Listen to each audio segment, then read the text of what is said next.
10ଟା ପର୍ଯ୍ୟନ୍ତ ଏଠି ହିଙ୍ଗୁଳା ମାଇନ୍ସର ଗାଡ଼ି ଏଇ ରାସ୍ତାରେ ଯିବାର କିଛି ପ୍ରାବଧାନ ନଥିବା ସମୟରେ ବାରମ୍ବାର ଡାଲାବାଡ଼ି ଗାଡ଼ି ଆସୁଛନ୍ତି। ଆଉ ଏଇ ଯେଉଁ ରୋଡ଼ଟା ହିଙ୍ଗୁଳ ଛେଣ୍ଡିପଦା ଯାକେ ରୋଡ଼ ହେଇଛି ଏ ହେଲା ପବ୍ଲିକ୍ କମନ୍ ରୋଡ଼। 40ଟି ପଞ୍ଚାୟତବାସୀ ଏଇ ରୋଡ଼ରେ ଯିବା ଆସିବାର ନିର୍ଭର କରନ୍ତି। କିନ୍ତୁ ଏଠି ଆପଣମାନେ ଦେଖିବେ ପ୍ରତ୍ୟେକ ସମୟରେ 9ଟି ସମୟରେ ବି ପରଙ୍ଗରୁ ବର୍ତ୍ତମାନ ଏ ଯେଉଁ ବେଡ଼ାସର ଛକ ଯାକେ ଗାଡ଼ି ଅନବରତ ଚାଲିଛି ଏବଂ ରାତି ଦିନ 12:30ରୁ 3:30 ଯାକେ ପୂର୍ବତନ ସବ୍ କଲେକ୍ଟର କିଛି ବିଜ୍ଞପ୍ତି କରିଥିଲେ ଯେ ଖାଲି ଗାଡ଼ି ଆସିବା ପାଇଁ। ଆପଣ ଦେଖିବେ ହଜାର ହଜାର ଗାଡ଼ି 3:30 ସମୟ ଭିତରେ ବି ଆସିପାରୁନାହାନ୍ତି, ଯାହାଫଳରେ ପରଙ୍ଗରୁ ଅନୁଗୁଳ ଏଇ ଯେଉଁ ଜାଗାରେ ଆମେ ଅଛେ ପରଙ୍ଗରୁ ଅନୁଗୁଳ ଯିବା ସମୟରେ ଯେତେବେଳେ 10 ମିନିଟ୍ ସମୟ ଲାଗୁଥିଲା ଏବେ 1.5 ଘଣ୍ଟା ସମୟ ଲାଗୁଛି। ତେଣୁ ପ୍ରଶାସନକୁ ଅନୁରୋଧ କରୁଛୁ ଇଏ ମାଇନିସ୍ ପାଇଁ ରୋଡ଼ ନୁହଁ, ଇଏ ପବ୍ଲିକ୍ କମନ୍ ରୋଡ଼। ମାଇନିସ୍ ପାଇଁ ସ୍ୱତନ୍ତ୍ର ଏକ ବାଇପାସ୍ ରୋଡ଼ କରନ୍ତୁ ଏବଂ ତା ପାଇଁ ବ୍ୟବସ୍ଥା କରନ୍ତୁ। ଧନ୍ୟବାଦ।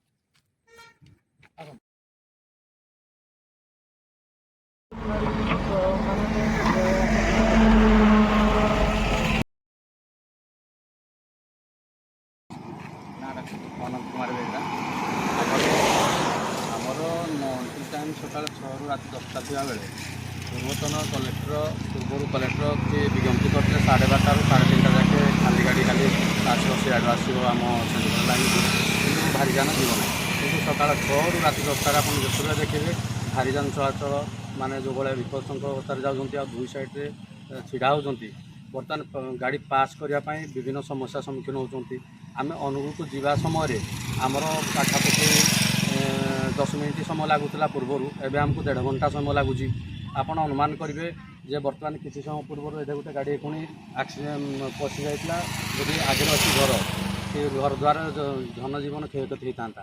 କିଛି ଦିନ ପୂର୍ବରୁ ମଧ୍ୟ ଗୋଟେ ଆକ୍ସିଡେଣ୍ଟ ହୋଇଥିଲା ଆମ ଗାଁର ଆଶିଷ ମହାକୁଡ଼ ବୋଲି, ସେ ଏବେ କଟକ ଭୁବନେଶ୍ୱର ବଡ଼ ମେଡ଼ିକାଲରେ ଚିକିତ୍ସା ହେଉଛନ୍ତି। ତେଣୁ କହିବାକୁ ଚାହେଁ ଆମର ଏଠି ହିଙ୍ଗୁଳା ମାଇନ୍ସର କୌଣସି ପ୍ରୋଭିଜନ୍ ନଥିଲା ବେଳେ ଡାଲାବଡ଼ି ଗାଡ଼ି ଏପଟେ ସେ ଯିବା ଆସିବା କରୁଛନ୍ତି।